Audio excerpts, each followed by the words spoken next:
Потрясающая природа.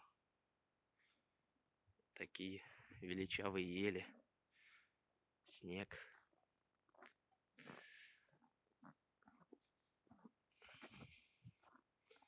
Это недалеко от Владимира, поселок Содышко.